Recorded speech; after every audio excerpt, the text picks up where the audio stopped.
오늘은 기도에 대한 말씀을 같이 살펴보려고 합니다. 기도 참 힘들죠? 우리가 어떻게 기도해야 되나? 기도가 잘 되지 않아서 기도하는 시간이 여전히 변화가 없는 우리들을 위해서 하나님께서 이 말씀을 주신 게 아닌가 싶습니다. 우리는 어떻게 기도하면 될까요? 기도가 잘 안 되시는 뿐만 아니라 기도를 잘하고 있는 분들조차도 기도의 문제는 항상 고민거리이기도 한데, 그 고민 가운데 하나님의 축복이 있다는 사실도 우리가 알기 때문에 놓칠 수 없는 우리 신앙의 가장 중요한 부분이라서 오늘 기도에 대한 내용을 몇 주 동안 같이 살펴보려고 생각하고 있습니다. 첫 시간에 해당되는 오늘 말씀은 이렇게 기도하면 되겠다 하고 주님 말씀해 주셨기 때문에 이렇게 기도하라 하는 제목으로 말씀을 같이 살펴보도록 하겠습니다. 그런데 예수님께서 하신 말씀 가운데 정말 어떨 때는 가당치 않는 약속을 우리에게 주셨다, 그런 생각이 들어서 아무도 기도하지 않는 그런 일들도 좀 일어나는 것 같습니다. 여러분, 기도 잘하고 계시나요? 기도를 열심히 하고 있습니까? 식사 기도 중심으로 기도 생활하고 있지는 않습니까? 왜냐하면 요한복음 14장 12절에 보면 도무지 믿을 수 없을 것 같은 그런 약속을 주님이 주셨기 때문에 우리는 아예 그래서 기도가 잘 안 되는지도 모릅니다. 무슨 말씀이 들어있습니까? 요한복음 14장 12절 전반절에 보면 내가 진정으로 너에게 말한다. 나를 믿는 사람은 누가 하는 일을 그도 한다고요? 예수님이 하신 일을 그도 할 것이고 그보다 더 큰 일도 할 것이라고 그렇게 말씀하셨어요. 이 말씀은요, 예수님이 돌아가시기 바로 전에 최후의 만찬을 제자들과 나눌 때 이 말씀을 주셨습니다. 그때 하신 말씀, 너희들은 내가 하던 일을 할 뿐만 아니라 내가 하는 일보다 더 큰 일을 하게 될 것이다. 엄청난 약속을 주신 거예요. 너무 큰 약속은 우리가 잘 안 믿습니다. 그래서 우리 사람들도 무슨 약속하면 막 그냥 지킬 만한 약속이 아니면 우리는 그 약속을 들어도 우리 마음에 신뢰를 가지 않고 아이고 뻥이다 그렇게 생각하고, 어른들이 말씀하시면 아이고 지난 약속이나 좀 지켜주시지 이러면서 그냥 지나가려고 하는 우리들인데, 예수님께서 제자들의 마음은 지금 콩밭에 가 있습니다. 예수님이 떠난다니까 제자들은 또 어떻게 될 줄 모르는 상황 가운데 있는데 예수님께서 정말 엄청난 약속을 하신 거예요. 이 도대체 가능한 일인가? 제가 볼 때도 이 참 우리가 하도 우리는 믿음이 좋아가지고 무슨 말씀하더라도 전부 다 아멘 이러고 있지만 정작 현장에 들어가면 기도 안 하고 있거든요. 안 믿는다는 뜻이죠. 더 큰 일을 할 거다 이랬는데 더 큰 일을 기대하고 기도하십니까? 뭘 잘 알면서 뻔히 알면서 우리한테 무슨 질문하십니까? 그런 표정을 짓는 분이 몇 분 계셨는데 뻔한 내용인데도 불구하고 우리 잘 기도가 안 된다는 거예요. 그런데 예수님께서 이 약속하실 때 이 약속이 믿을 만하다는 근거를 그 뒤에다가 후반절에다가 붙여 놓으셨습니다. 이 구절로 보면 여러분 액정해 보시면 그것은 내가 아버지께로 가기 때문이다. 아버지께로 가기 때문이다. 이렇게 설명을 해 주셨어요. 무슨 말이냐면 예수님이 이 세상에 사는 동안에 육신의 몸으로 오셨기 때문에 한 장소에서만 일하시고 한 장소에서만 역사를 행하셨습니다. 나머지 장소에서 어떤 일을 행하신 적이 없습니다. 그래서 예수님께서 이 말씀을 하실 때는 시간과 공간의 제한을 받는 예수님으로 사역을 해 오셨어요.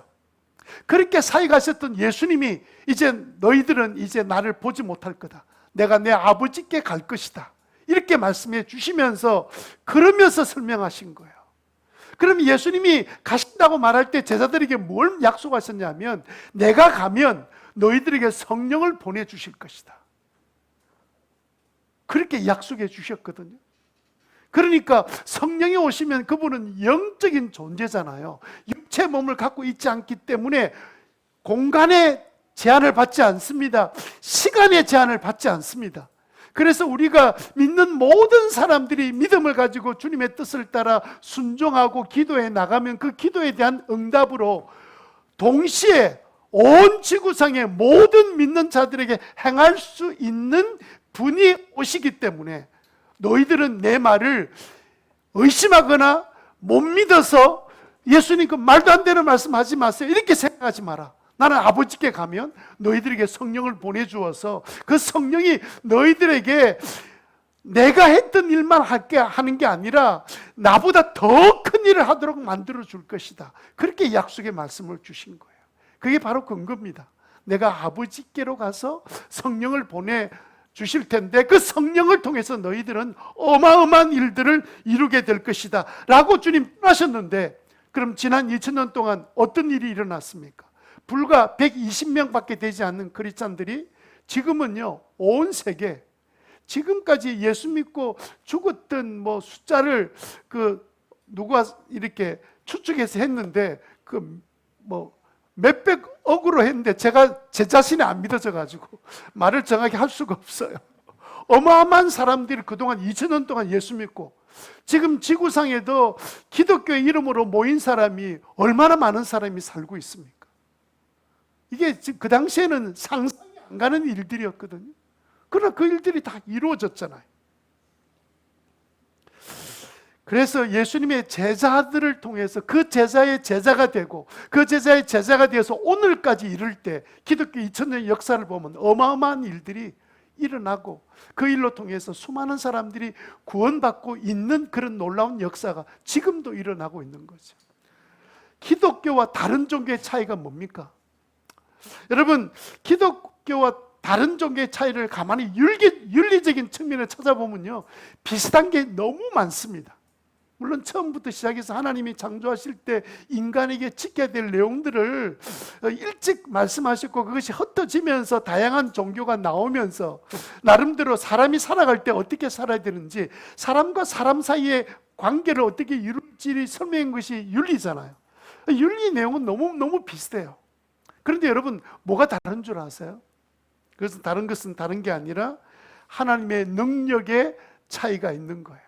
예수님 말씀하신 것처럼 나를 믿고 따라오는 자는 예수님이 하신 일을 행하고 예수님보다 더 큰 일을 행하신다는 그 하나님의 약속, 주님의 약속이 지금 2000년 동안 계속 하나님의 능력으로 나타나고 있었고 지금도 나타나고 있기 때문입니다. 그래서 여러분, 기독교 사상이라고 사상을 전하거나 설명할 때 초자연적인 역사가 빠져버리면 그것은 기독교 아닙니다. 그냥 종교에 불과합니다. 여러분, 그리스도 이름으로 모인 교회 안에 초자연 역사가 일어나지 않는다면 그것은 친교 모임이고 동창회 모임 수준이지 그것은 기독교 아닙니다. 예수 믿는다는 나는 예수 믿는다고 말하는데 정작 나의 삶에 초자연적인 역사가 일어나지 않고 있다면 그것은 그냥 교인일 뿐이지 크리스찬은 아닙니다. 왜냐하면 주님께서 이 말씀을 모든 제자들에게 하신 말씀이기 때문에 이 말씀을 여러분들이 다 믿게 되시기를 바랍니다.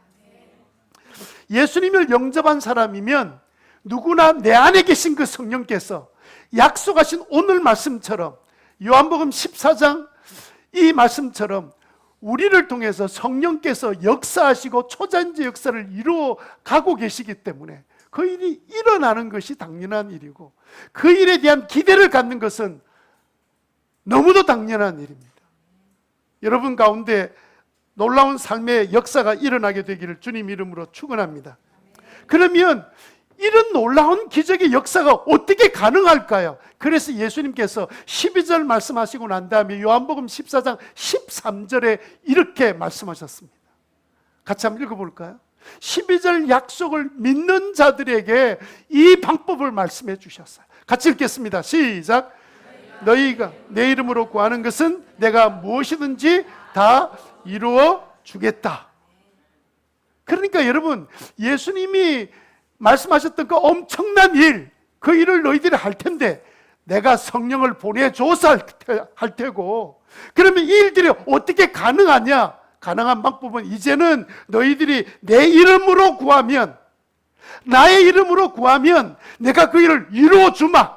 그렇게 주님께서 약속의 말씀을 주셨기 때문에 이 일이 가능해지겠다고 우리가 믿을 수 있는 게, 믿게 될 수 있는 게 바로 오늘 주님의 말씀입니다.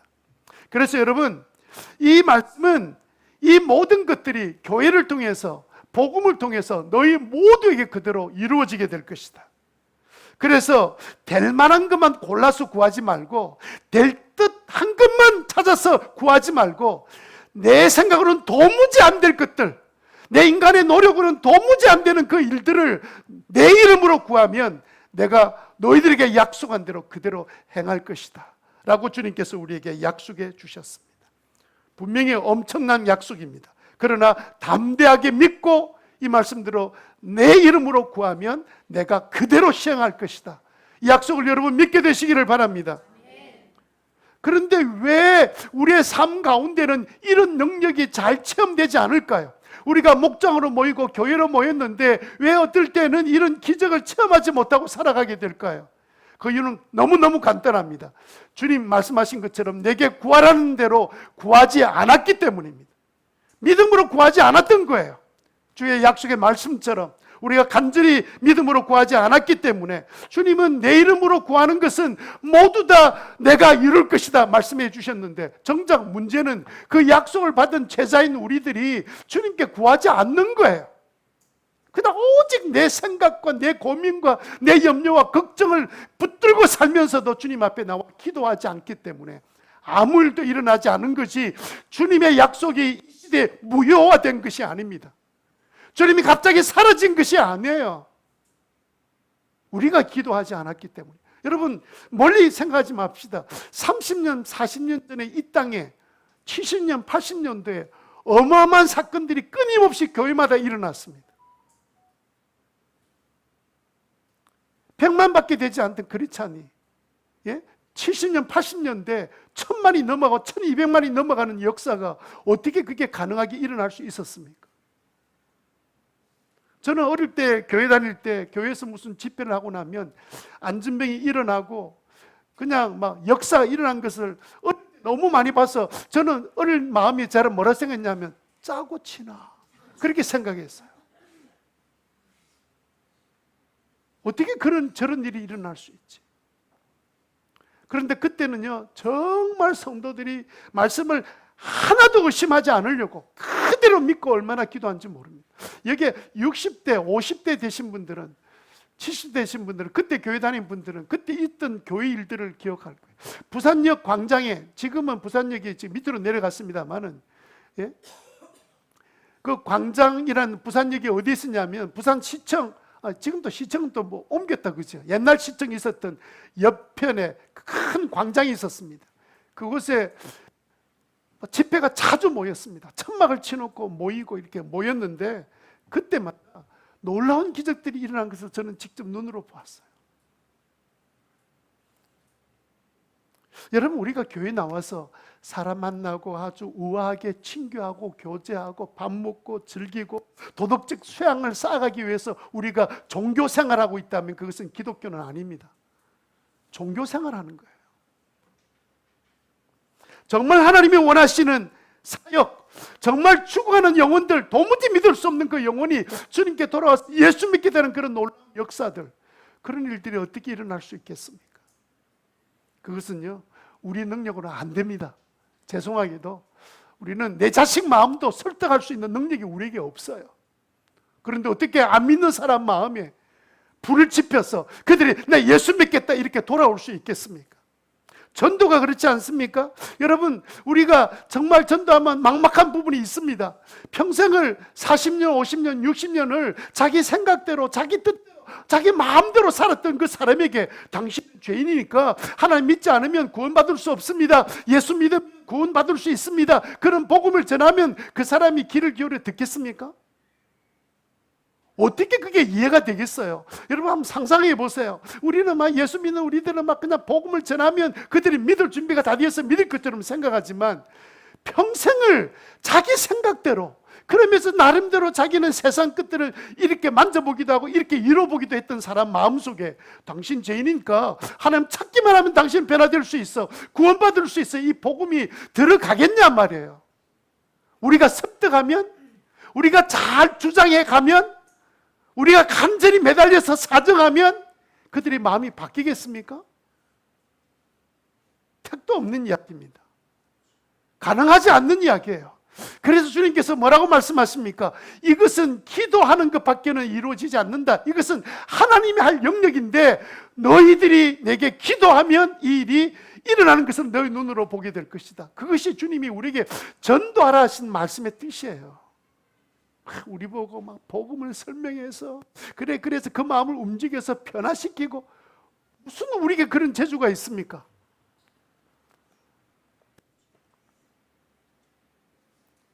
여러분, 우리가 목장 모임을 합니다. 어떻게 하면 목원들을 예수님의 제자답게 만들어 갈까 막 애쓰고 노력합니다. 쉬운 일 아닙니다. 왜냐하면 목사인 나부터가 좀 편하게 지내고 싶어요. 내가 왜 나를 그렇게 지나치게 희생해야 되고, 왜 내 마음에 들지 않는 사람 그도 나를 마음대로 하지 않는데 내가 그를 계속 용납하고, 그 사람을 용납하는데 나의 생각과 나의 시간들을 포기하면서, 그러면서 또 나의 꿈과 야망을 내려놓고 오직 주님을 위해서 살겠다고 결심하는 것이 얼마나 힘들고 어려운 일인데 그 일이 가능하겠습니까? 그래서 전도하러 사람들 찾아가는 것이 저절로 이루어지는 일입니까? 우리는 원하지요. 그래서 목장을 만들고 목자를 세우고 모임을 하고 막 그렇게 하는데 능력이 오는 것 같지는 않아.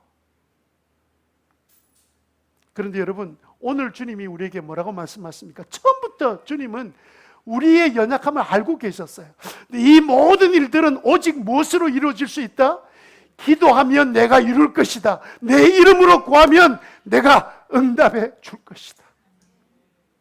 그래서 우리가 기도하면 어느 날 그들 마음속에 변화되지 않는, 우리의 설득으로 안 되던 그 마음의 변화가 어느 날 조금씩 마음이 갑자기 바뀌기도 하고 마음이 좀 열려지기 시작하고, 그것은 성령께서 그의 마음을 만져주셔서 마음이 열리기 시작한 것이지, 내가 설득해서, 내가 조금 사랑을 보여서 그렇게 인간이 바뀌어지는 거 아닙니다. 여러분, 자녀 교육 한번 생각해 보세요. 우리 자녀들 하나님 원하시는 자녀로 양육하려고 얼마나 애쓰고 노력합니까? 그런데 내 노력과 힘으로 됩니까? 여러분, 최근에 우리 자녀들이 평균 하루에 부모 앞에서나 부모 없는 데서 핸드폰이나 인터넷 보는 시간이 평균 하루에 아이들이 4시간이랍니다. 우리 아이들은 1시간도 안 보는데, 그러나 반대로 8시간 보는 애도 있거든요. 그러니까 평균을 따지면 4시간을 보고 있는데 누가 모르냐면 부모만 모르고 있는 거예요. 부모가 학원 가 있으니까 공부하고 있다고 생각하는 거예요. 애들이 학교 가고 있으니까 공부만 하고 있는 줄 알고 있습니다. 부모님도 얼마나 순진한지 몰라요. 그런데 그 4시간 동안 보고 있는 것 전부 다 폭력적이고 선정적인 내용들입니다. 이렇게 자라는 우리 아이들에게 순결의식이라는 게 있는 줄 아세요? 이남아라는 우리나라의 이 가정교회 이전에 목장이라는 사역을 시작했던 분이 계세요. 이분이 하루는 교회 청년이 찾아왔습니다. 청년이 하는 말이, 목사님, 제가 주님 뜻대로 살려고 결혼을 해야 되겠는데, 결혼을 제가 하려고 하니까 먼저 여자를 알아야 되지 않겠습니까? 그 이야기 들으니까, 이 철들은 청년 봐라. 그래서 목사님, 그 정말 좋은 생각이다. 그렇게 해라 하고 칭찬하고 보냈는데, 얼마 후에 들려온 소식이 뭐냐면 동거 생활을 시작했다는 거예요. 그러니까 목사님 세대가 생각했던 생각과 청년이 여자를 알아야 되겠다는 생각이 완전히 다르다는 사실하고 충격을 받은 거예요. 이런 상황 속에, 이런 사회 속에 우리 자녀들을 반듯하게 잘 키운다고요? 무슨 재주로? 무슨 능력으로? 우리는요, 기도 없이는 아무것도 할 수 없습니다. 악한 영향에서 자녀를 지켜주려고 24시간 쫓아다닐 겁니까? 그를 쫓아다닌다고 되는 것도 아닙니다. 통제하고 되는 게 아닙니다. 그러면 나중에 부모와 떨어지는 생활이 시작되고 나면 그럼 어떻게 할 거예요? 그럼 이제 나의 모든 직장을 포기하고 바로 옆에다가 집을 얻어가지고 그래 같이 그 감시 CCTV 달아놓고 그렇게 지키고 있을 겁니까? 여러분, 세상 유혹에서 자녀들이 믿음으로 이겨나가게 하는 길은 부모들이 생각하는 의지나 노력으로 되는 것이 아니라 오직 하나님이 하시도록 기도하는 일밖에 없다는 사실을 우리는 부모가 되고 나면, 부모로 자녀들을 키워보고 나면 처절하게 느끼게 되고 인정하지 않을 수가 없습니다. 믿음의 자녀 만드는 일 절대로 우리의 욕구대로 되는 것이 아닙니다. 기도하지 않으면 이루어질 수 없는 일인 걸 아시기 때문에 주님께서 무엇이든지 내 이름으로 구하면 내가 그대로 할 것이다, 그렇게 약속의 말씀을 주신 줄 믿습니다. 하나님의 도움이 없이는 절대로 할 수 없는 일들을 우리에게 부탁하시고 맡겨놓으신 거예요. 우리가 하나님께서 우리에게 자녀를 맡겨놓고 주님의 일을 맡겨놓으니까 우리가 능력을 하라는 줄 알고 착각하는 분들이 계시는데, 우리가 할 수 있는 일은요, 눈에 보이는 이 사소한 일들은 우리 힘으로 할 수 있습니다. 그런데 마음을 바꾼다든지 생각을 바꾸는 일은 우리가 할 수 있는 영역이 아니에요. 그래서 주님이 이 말씀하신 거예요. 기도해라. 기도하면, 내 이름으로 구하면 내가 그대로 시행할 것이다. 사실 목사이지만 저한테는 자신이 없는 분야들이 참 많습니다. 사랑을 하고 오래 참고 용납하고 이렇게 선견을 할 수 있는데 정말 부끄럽게도 하기 굉장히 어렵고 힘듭니다. 그래서 목사니까 나처럼 하십시오, 내가 하는 대로 그대로 하면 됩니다, 이런 말을 제가 잘 못해요. 그 중에 한 가지가 기도입니다.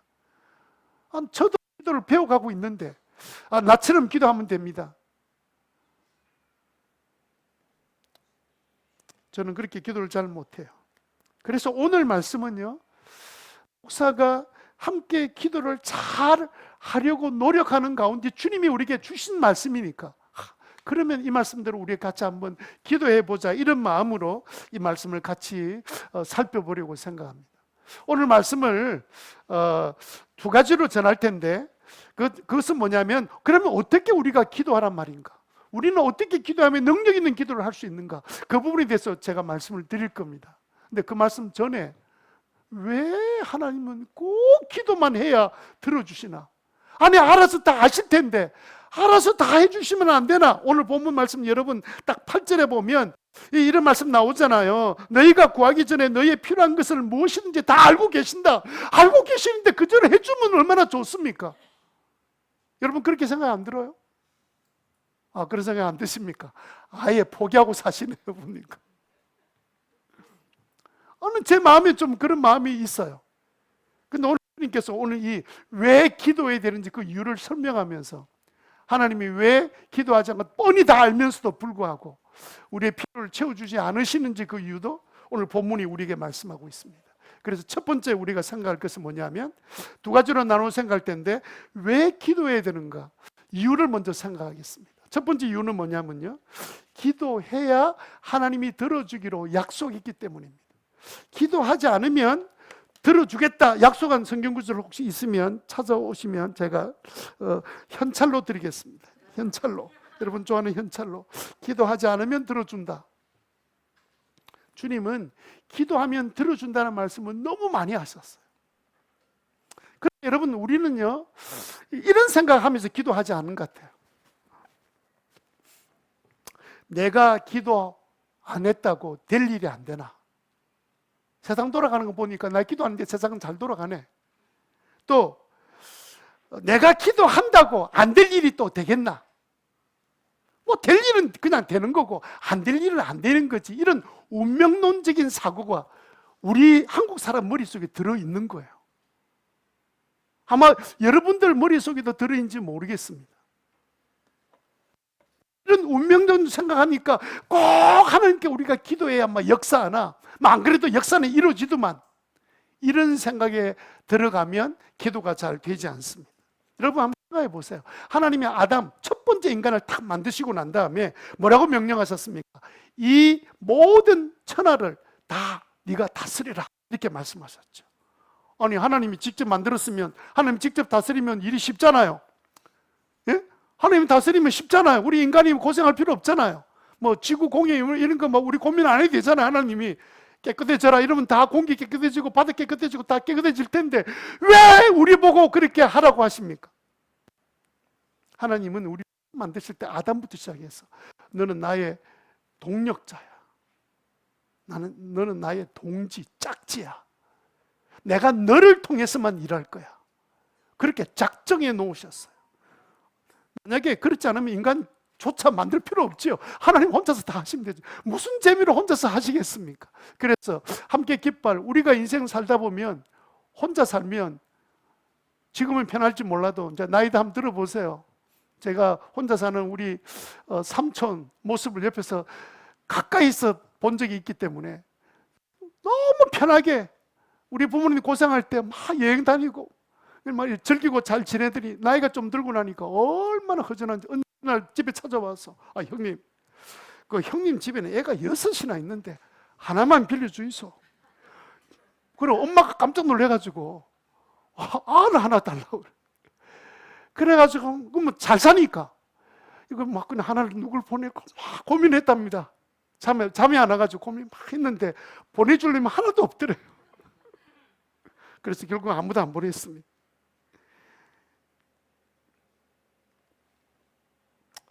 여러분, 하나님의 능력이 없어서 일을 안 하시는 게 아니라 우리와 함께 일하기로 결정해 주셔서 처음부터.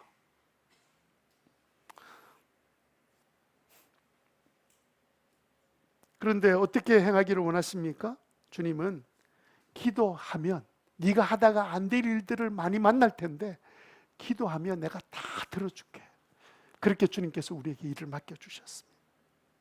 그러니까 여러분, 기도 안 하면 아무 일도 일어나지 않습니다. 물론 여러분 힘으로 하는 그런 세상 보통 안 믿는 사람 살아가는 그런 일들은 다 여러분 할 겁니다. 숟가락 떠서 밥 먹고 화장실 가고 다 할 수 있습니다. 그 이야기 하자는 게 아니잖아요. 여러분들이 VIP를 초청하지 않으면 아무 일도 일어나지 않습니다. 근데 나는 너무 힘들어. 기도해라. 그 사람 마음을 내가 바꿔놓을게. 그럼 주님께서 그렇게 말씀하고 계시잖아요. 운명론적으로. 이거 뭐 내 안 하면 다른 사람도 알아서 다 하겠지. 물론 다른 사람 다 할 겁니다. 내가 안 한다고 세상이 안 돌아가는 건 아닙니다. 주님이 하는 사람 통해서 할 거예요. 기도하는 사람을 통해서. 그러니까 하나님은 우리가 기도하는 만큼 들어주기로 작정하셨습니다. 야고보서 4장 2절에 여러분들이 얻지 못하는 이유는 뭐 하지 않았기 때문에, 구하지 않았기 때문이다. 분명히 주님께서 다시 말씀하셨습니다. 왜 우리가 기도해야 되느냐? 두 번째 이유는 뭐냐면 그것이 기도하는 그 자체가 믿음의 표식이 되기 때문입니다. 여러분, 하나님과 우리 사이의 관계를 설명할 때 하나님은요 이렇게 원하시는 거예요. 너희들은 나를 신뢰하고 믿고 나는 너희들을 사랑하고, 이런 사랑의 관계를 주님이 원하고 계세요. 그런데 여러분 자신이 나는 그러면 그 하나님을 내가 신뢰하고 믿고 있나? 신뢰 안 하고 있는 거 아니야? 믿지 않는 게 아니야? 그럼 어떻게 알 수 있죠? 여러분 어떻게 합니까? 여러분들이 하나님을 진짜 신뢰하는지 아닌지 어떻게 알 수 있습니까? 간단합니다. 여러분들이 어려움을 처했거나 여러분들이 뭐가 필요할 때 주님 앞에 나와서 구하지 않는다면 여러분들은 하나님을 신뢰 안 하고 있기 때문이에요. 하나님의 그 능력과 역사심을 기대 안 하기 때문에 그냥 내 하고 싶은 대로 사는 거예요. 왜? 그러면 그래, 내 하고 싶은 대로 살 수 있으니까.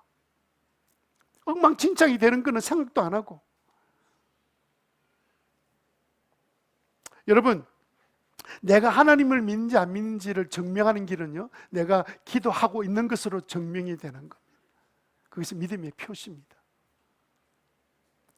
여러분 한번 생각해 보세요. 간단하게 여러분들이 누구한테 도움을 청할 때 믿을 만한 분한테 청합니까? 믿을 수 없는 인간에게 청합니까? 믿을 만한 사람 청하죠. 여러분 돈이 필요하더라도 나보다 더 없어 보이는 사람은 찾아가가지고 구하는 사람 아무도 없습니다. 예를 들어서 차에 문제가 생겼습니다. 여러분 뭐 돈 많으면 차를 만드는 회사에 수리센터에 가면 막 그냥 깨끗하게 다 수리해줘요. 자기들 받을 돈 다 받고 이렇게 해서 다 합니다. 그런데 뭐 별로 특별히 가진 건 없고 차가 고장이 생기면 여러분들은 어디에 가야 되냐면요, 무조건 목장에 가야 되는데 그 목장 중에 다 되는 게 아니고 블레싱 목장에 가야 돼요. 축복하기 때문이 아닙니다. 그 목장에 들어가면요, 차를 직접, 차 수리센터를 직접 운영했던, 차 수리를 직접 했던 정상빈 형제라고 교회 그 목장 안에 들어있기 때문에 그래요. 게다가 중고차를 10년 이상 팔아서 차 수리가 뭔지를 잘 알고 있는 전 모 씨가 계시기 때문에 가기만 하면 거기서는 뭔가 답이 나옵니다. 이거는 내 능력으로 안 되니까 어디로 가십시오, 뭐 이렇게 말할 수 있는 분이 있으니까 가는 거죠. 제게 찾아와서 목사님 차 고장 났습니다, 안수기도 부탁합니다, 이런 인생을 한 번도 본 적이 없어요. 저한테 누가 찾아오겠습니까? 차 고장 났다고. 남에게 도움을 청할 때는요, 믿을 만한 사람일 때 청하는 거예요. 여러분들이 하나님께 믿을 만한 분으로 여러분을 생각한다면 여러분의 인생에 어려움이 생길 때마다 그분께 구하지 않겠습니까? 구하지 않는 이유는 뭡니까?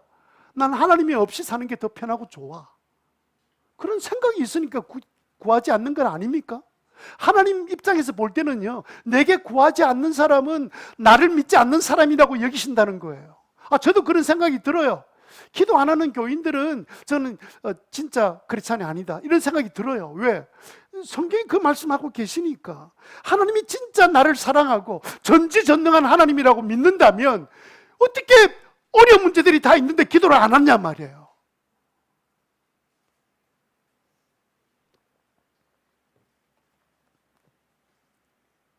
자녀가 내 마음대로 되지 않을 때 하나님은 내 기도를 들어주실 것 같아, 그런 신뢰가 생기면서 우리는 기도를 시작하거든요.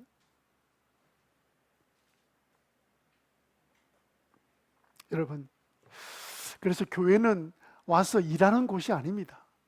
교회는 오면요, 먼저 하나님 앞에 예배드리고 하나님의 말씀을 듣고 하나님의 은혜를 체험하고 하나님의 능력을 경험하기 위해서 교회에 나와서 예배드리는 거예요. 그리고 은혜를 받고 난 다음에 비로소 그 다음부터 내가 주를 위해서 뭐 좀 할 게 없나 이렇게 봉사하는 겁니다.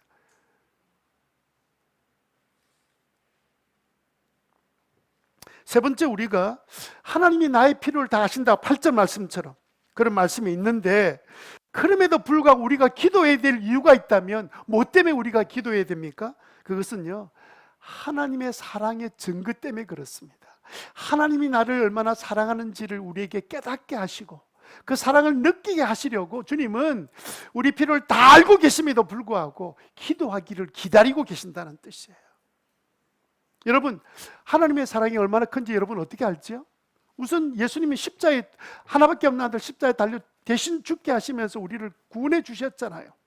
게다가 십자가 은혜를 생각하고 우리가 살고 있잖아요. 그런데 좀 이게 가끔은 예수님의 십자가 사랑 찬송 부르고 이럴 때는 조금 느껴지다가 일상생활 가운데 별로 이렇게 가슴에 와닿지 않습니다. 그래서 우리 실생활 가운데 딱 체험할 수 있는 게 뭐냐면 바로 하나님이 나를 사랑하시는구나 이렇게 체험하는 게 뭐냐면, 내가 필요할 때 기도해서 응답받을 때 그때 우리가 느끼는 것이 뭐냐면 하나님은 정말 나를 사랑하고 계시는구나.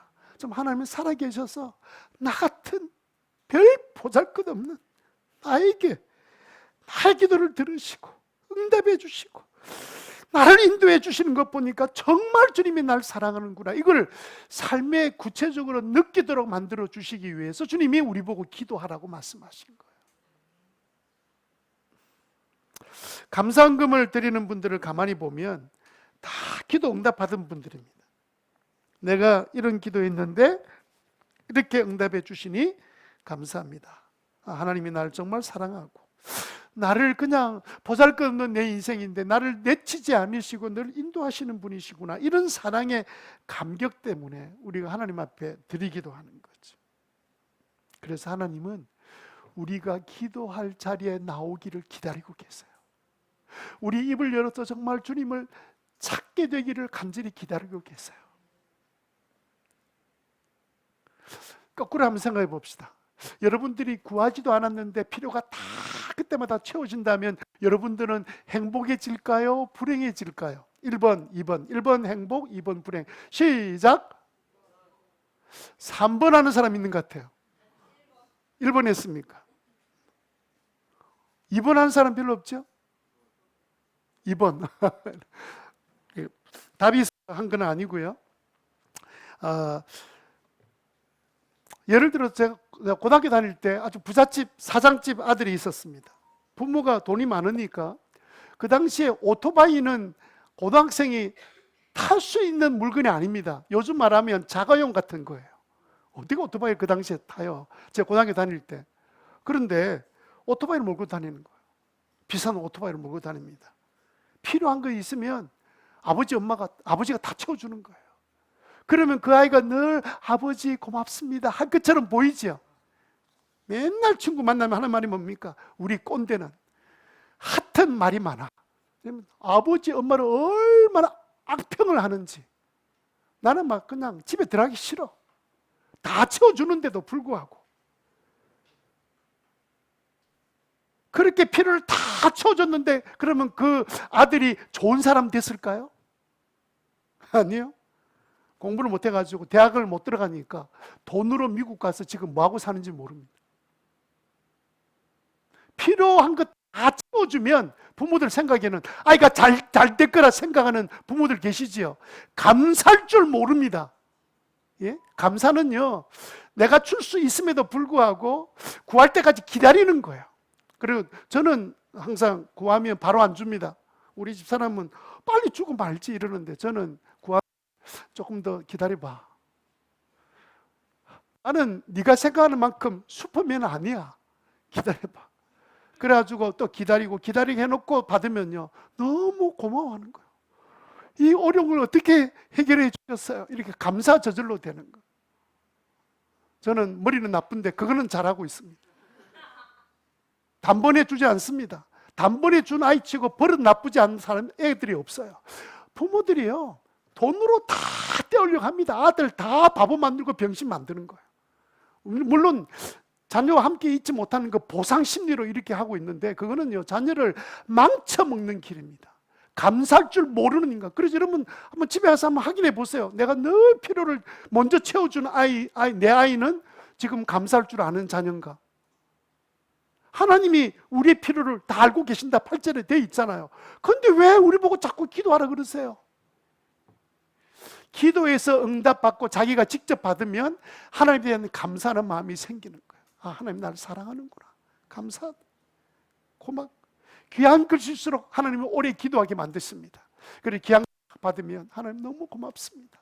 나는 안 될 줄 알았는데 그래도 하나님이 이렇게 만들어 주시니 고맙습니다. 하나님이 정말 살아계십니다. 기도받을 응답받을 자격도 없는데 나에게 이런 은혜를 주시니 감사합니다. 하나님의 사랑을 체험하고 경험하도록 하기 위해서 우리 보고 다 처지와 상황을 다 알고 계심에도 불구하고 우리 보고 뭐 하라고요? 기도하라는 거예요. 그게 하나님의 이유입니다. 기도하라는. 그럼 우리는 어떻게 기도하면 될까요? 첫 번째, 기도할 때 하나님께 보이려고 기도해야 합니다. 첫 번째, 누구에게 보이려고요? 자, 5절 6절 한번 보겠습니다. 너희는 기도할 때 위선자들처럼 기도하지 마라. 그들은 사람들에게 보이려고 해당과 큰 길 모퉁이에 서서 기도하기를 좋아한다. 이미 그들은 사람들한테 저 기도하는 사람 하고 상 받았다. 이미 6절 다 같이 읽습니다. 시작. 너는 기도할 때 시작. 너는 기도할 때 골방에 들어가 문을 닫고서 숨어 계시는 그리하면 숨어 계시는 너희 아버지께서 너에게 갚아주실 것이다. 이게 왜 숨어 계시는 이렇게 표현이 됐겠습니까? 눈에 보이지 않는, 우리 눈에 하나님이 안 보이니까, 하나님이 보이지 않으니까 그 숨어 계시는 것처럼. 그래서 골방에 들어간다는 말은 보통 사람이 잘 이렇게 인식하지 못하는 그 하나님을 인식하고 기도하라는 뜻이죠. 여러분, 주님은 남에게 보이려고 기도하지 말라 그랬습니다. 내가 얼마나 영적인 사람인지, 내가 얼마나 기도를 잘하는 사람인지 사람에게 보이려고 하지 말고 누구에게 보이려고요? 하나님께. 그래서 새벽에 누가 기도하러 자주 오나요? 새벽에 그래 아무도 없을 그 시간에 하루를 시작하기 전에 교회 나와서 기도합니다. 그것도 교회 오면 불을 다 켜놓습니까? 그냥 가해등만 켜놓기 때문에 잘 안 보여요. 앞에만 켜놔 안 보입니다. 누가 기도하는지도 모릅니다. 그런데 주님께서 그렇게 기도하라고 말씀하시고, 하나님만 의식하고 기도해라. 나를 향해서만 기도해라. 그 보니까 또 뭐라 그랬어요? 주님께서 서서 기도하지 마라. 그들은 서서 기도하기를 좋아한다 이러니까 어떤 사람은 목사님 우리는 서서 기도하면 안 되잖아요. 그렇게 오해하는 분이 계시는데, 예수님이 한번 기도할 때 어떻게 기도하셨습니까? 예수님 당시에는요 사람들이 서서 기도했습니다. 그리고 예수님이 게세마네 동산에서는 무릎 꿇고 기도하셨죠. 모세 아론은 기도할 때 땅에 엎드려 기도하기도 하고요, 다윗은 하나님 앞에 기도할 때 앉아서 기도하기도 하고요. 다양한 기도의 자세에 대해서 이야기하는 게 아니고요, 기도의 마음 자세에 대한 이야기하는 거예요. 어떤 마음의 자세로 너 기도하냐, 누구 의식에서 기도하느냐, 그 말을 하는 거죠. 남을 의식하지 말고 하나님만 의식하고 기도해라, 그렇게 말씀하고 계시는 거죠. 그래서 여러분, 우리가 기도할 때 가급적이면 공기도하는 사람, 공적으로 나와서 대표 기도하는 사람, 자꾸 사람한테 감동을 주려는 유혹에 넘어가면 안 됩니다. 하나님께 기도하잖아요. 모든 성도를 대신해서 하나님께 기도하는 거잖아요. 그럼 간절히 하나님께 의식하고 기도해야 되는데, 사람들의 마음에 감동을 주려고 막 기도를 준비해서 하면 그게 바로 조금 전에 하지 말라는 기도예요. 어떤 분한테 좀 기도를 좀 이렇게 공적인 기도하라 그러면 막 나는 못합니다 막 이렇게 두려워하는 분이 계십니다. 왜 두려워할까요? 개인적으로는 기도하는데 왜 두려워하죠? 사람을 의식하기 때문에 그래요. 내가 기도 혹시 실수하면, 기도 잘 못하면 사람들이 나를 어떤 사람으로 생각할까, 이렇게 생각하니까 이 공적 기도도 잘 못하는 거예요. 어떤 사람 기도하면 또 기도를 길게 합니다. 주로 목사가 길게 기도를 많이 하지만, 공적 기도는 짧게 하고 개인 기도는 길게 하고, 이거는 굉장히 중요한 원리니까 한번 따라해 봅시다. 공기도는 짧게, 개인 기도는 길게. 꼭 기도 안 하는 분은 공기도는 오래간만에 하니까 길게 하고, 개인 기도는 식기도 중심으로 기도, 이렇게 하면 안 되고, 주님 하신 말씀은 기도의 마음 자세가 중요하다. 왜? 기도는 누구한테 하는 게 아니라 누구한테 하는 거기 때문에, 사람에게 하는 것이 아니라 하나님께 하는 것이기 때문에. 자, 두 번째, 우리는 어떻게 기도해야 될까요? 조금 전에는 누구에게 보이려고? 하나님께 보이려고. 숨어 계시는, 우리 눈에 보이지 않는 그분에게 의식하고 찾아가서 기도하고 그래야 되는 거예요. 추석날 너무 많이 드시고 오신 것 아닌지 모르겠는데, 저는 추석날 많이 굶었습니다. 추석날 많이 들고 오신 분 계신 것 같아요. 두 번째는요, 어떻게 기도해야 되냐면 아버지에게 하듯이 기도해야 합니다. 아버지에게 기도하듯이. 8절에 나온 단어가 뭡니까? 8절에 그러므로 그들을 본받지 마라. 하나님 너희 아버지께, 하나님을 의식해야 돼. 전능하신 하나님. 그러나 동시에 내가 아버지께 기도한다는 사실을 잊으면 안 됩니다. 우리 아버지는 자녀들 원하는 그 잘 되기를 원하는 게 아버지의 마음이죠. 우리 하나님도 우리들이 잘 되기 원하세요. 우리를 망신 주거나 우리를 힘들게 하려고 하는 분이 아니면, 우리 벌 주고 손들어, 신호교회 성도들 모두 손들어, 그렇게 하려고 하는 게 아니고, 주님 우리가 모두 잘 되기를 바라시고 복 주시기를 원하시고, 하나님 우리에게 은혜 주시기를 원하시는 하나님 되심을 여러분 믿으시길 바랍니다. 하나님께서 우리 기도를 잘 들어주시는 이유가 뭐 때문에 그런 줄 아세요? 그거는요, 좋으신 하나님이, 우리를 축복해 주기를 원하시는 하나님이 우리가 기뻐하는 것을 보고 싶어서 그런 거예요. 예를 한번 들어봅시다. 이번에 참 추석 명절에 그렇지, 구정 명절 되면 자녀들한테 돈을 주잖아요. 또 아니면 평소에도 이제 아버지, 엄마가 이제 자녀에게 선물을 주잖아요. 선물할 때 여러분 계산 안 합니까? 다 계산하잖아요. 얘가 지금 8살이니까 이제 이런 선물 주면 좀 고마워할 것 같고, 조금 더 고맙게 하려면 조금 비싼 것 내가 좀 사주고, 그래 조금 더 나이가 들면서 조금 더 비싸고 좋은 것 사주고, 막 이렇게 사주다 보면 요놈 커서 늙을 때, 내가 늙을 때 날 잘 챙겨줄 거야, 이렇게 계산하고 선물 주는 부모님 계십니까? 아무도 없죠. 그런데 선물 줄 때 무슨 마음으로 선물 줍니까? 선물 받아 좋아하는 그 아이의 얼굴 보고 싶어서 선물 주는 거예요. 막 기뻐하고 즐거워하는 아이 보고, 그 얼굴이 보고 싶어서. 부모는 자녀한테 주는 거 아끼지 않잖아요. 아이한테 지금 줘서 안 되는 물건이니까 안 주는 거지. 그냥 막 준비해가지고 아이한테 막 줄 때 기뻐해야 되는데, 이놈 자식이 기뻐하지도 않고 그냥 딱 선물 받으면 그때는 속으로 마음이 상하는 거예요. 울려고 내가 왔나? 그런 마음이 생기는 거예요. 내가 이거 어떻게 번 돈인데, 이놈 자식이 고마운 줄도 모르고 이제 습관이 돼가지고 그냥 웃는 그 모습이 너무 보고 싶어서 부모는 선물 사주는 게 부모의 마음이지. 하나님 똑같아요. 그렇기 때문에 우리가 하나님께 기도할 때 누구에게 하듯이 하라고요? 아버지에게 하듯. 하나님 아버지가 너무 좀 기도하는 것이 내 마음에 좀 막 이렇게 뭔가 하나님 아버지 전능하신 이 너무 의미하신 하나님, 내가 참 이렇게 인상이 딱 뭔가 주어지지 않으면, 그때는 내가 내 친한 내 엄마나 아빠한테 그냥 평소에 말하는 듯이 말하면 그게 바로 기도입니다. 편하게 그냥 그 마음으로 기도하셔야 돼요. 여러분, 기도하기 힘든 분이 계시면 나는 기도 어떻게 될지 몰라요, 이렇게 생각하지 말고 그냥 하나님 앞에 할 말이 없으면 내 육신의 아버지나 어머니한테 말씀을 드리는 것처럼 그렇게 말하면 돼요. 내 감정, 내 생각을 그렇게 전달하면 돼요. 예를 한번 들어봅시다. 하나님, 우리 교회 담임 목사는 20분씩 기도하라 그러는데 저는 하나님 앞에 앉아있으면 그냥 잡념이 들어서 아무것도 기도가 안 돼요. 그렇게 기도하란 말이에요. 그렇게 자꾸 뭘 만들어서 기도하려고 하지 말고.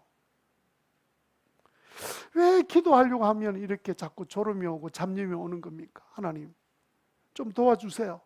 내가 느끼는 감정, 내 느끼는 나의 필요를 주님 앞에 아뢰는 것이 그 기도의 시작이에요. 우리 학생들도 기도할 때 나는 기도할 나이가 아니야, 그런 게 어디 있어요? 유치부 아이들도 기도하고 초등부 아이들도 기도 잘하는데, 중고등학생들이 기도할 때 기도가 잘 안 되면 그렇게 생각해야 되는 거죠. 내가 내 감정, 내 느낀 걸 그대로 내 엄마한테 말하듯이, 아빠한테 말하듯이 그대로 내가 말하면 하나님이 나를 너 참 기도 잘한다, 솔직히 기도하는 거구나. 나는 어떤 사람이 아주 유창하게 기도하는 것, 나 그거 별로 마음에 들지 않아. 니처럼 그냥 솔직하게 네 감정을 말하는 기도가 너무너무 듣고 싶어. 어쩌면요, 우리 저부터 시작해서 그 신앙생활 오래 한 사람 기도가 너무 어려워서 처음 기도하는 사람이 힘든지도 모릅니다. 어떻게 기도하면 될까요? 마지막 세 번째로, 우리는 기도할 때 주님의 이름으로 기도해야 합니다. 주님께서 우리에게 말씀하셨어요. 우리는요, 이렇게 생각해요. 내가 기도를 이번에 내가 1시간 했으니까, 내가 열심히 했으니까 주님은 내 기도를 들어주실 것이다. 무슨 그럴 자격이 있습니까? 내가 1시간 열심히 기도하면 들어줘야 될 내 자격이, 그럴 만한 자격이 갖춰진 겁니까? 내가 1시간 열심히 했으니까 주님은 마땅히 들어줘야 되는 겁니까? 마치 우리가 뭘 기도를 열심히 하면 나한테 무슨 자격이 갖춰진 것처럼, 나는 그만큼 열심히 기도했으니까 열심히 기도한 것이 무슨 자격 갖춰진 것처럼 생각하고, 내 기도를 하나님 들어주셨을 거야, 이렇게 생각하는데 내 자격이 있습니까? 내가 뭐든지 구하면 주님께서 무조건 들어줘야 될 무슨 책임을 지고 있는 것도 아닌데, 마치 내가 자격이 있는 것처럼, 내가 그러다가 또 어느 날 내가 또 실수하고 죄를 짓고 나면 아무 자격이 없는 것처럼 탕자처럼 고개 푹 숙이고 내가 무슨 기도하겠습니까? 이러고 기도도 안 하고 자꾸 내 자신한테 무슨 자격이 있는 것으로 자격 요건을 자꾸 만드는 거예요. 교회 와서 내가 이만큼 봉사하고 성경 읽고 내가 오늘 기도도 하고 기도했으니까 하나님, 나는 오늘 당당하게 기도하겠습니다. 기도도 안 하고 뭐 이럴 때 하나님께 필요한데 기도해야 되는데, 하나님, 나는 구할 자격도 없지만, 자격이 없지만 갑자기 또 이렇게 기도하고, 자꾸 내 안에 뭔가 자격이 있는 줄 알아요. 우리는 그런 자격이 있는 사람 아닙니다. 그런데 하나님께서 우리 보고 뭐라 기도하라 그랬어요? 예수님의 이름으로 구해라. 우리는 자격 없지만 예수님 이름으로 구하면 하나님이 들어주신다, 그렇게 말씀하셨잖아요. 그래서 부부싸움하고 난 다음에 나는 오늘 기도 못해, 그거는요 기도가 아닙니다. 그때 기도해야지요. 그러니까 여러분, 우리가 기도할 때 내가 지금 이 감정이 내가 상하기 때문에 나는 기도가 안 되는 거야 이렇게 생각하는 것은 자꾸 내가 꽤 괜찮은 사람으로 지낼 때는 기도할 자격이 있는 것으로 자꾸 생각하는 것 똑같은 일이에요. 바로 내가 답답한 내 모습을 보면서 하나님, 나는 이런 사람이에요. 하나님 도움 없이는 아무것도 못해요. 그게 기도지. 그래서 우리가 뭘 구할 때마다 주님의 이름으로 구하라고 말씀해 주셨어요. 여러분들은 누구 이름으로 구할 겁니까? 하나님, 신호교회 전 목사 이름으로 구하겠습니다. 주님, 택도 없는 이야기 하지 마세요. 그런다고 주는 거 아닙니다.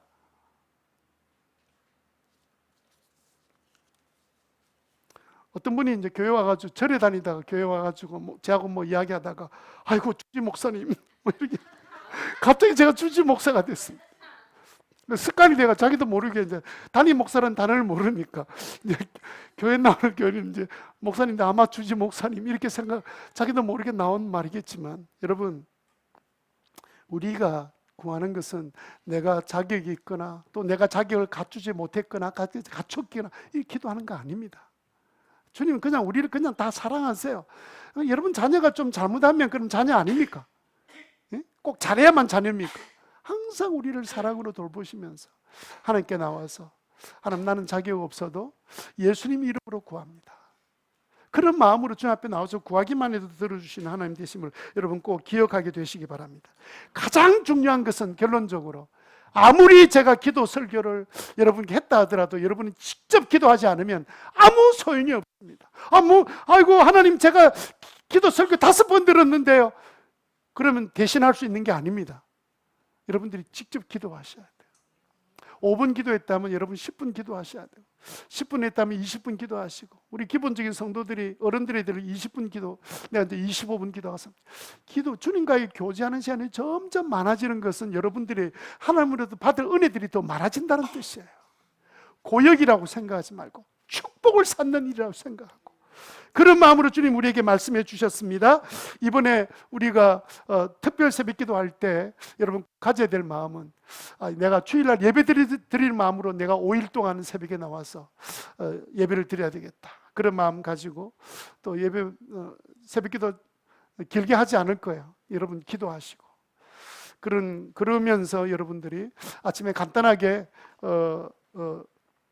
속을 채워야 될 분들은 그렇게 준비를 해서 또 여러분들 같이 잠깐 직장으로 가시더라도 그렇게 갈 수 있도록 그렇게 여러분들이 꼭 기억하시고 기도하는 귀한 은혜가 있게 되기를 주님 이름으로 축원합니다.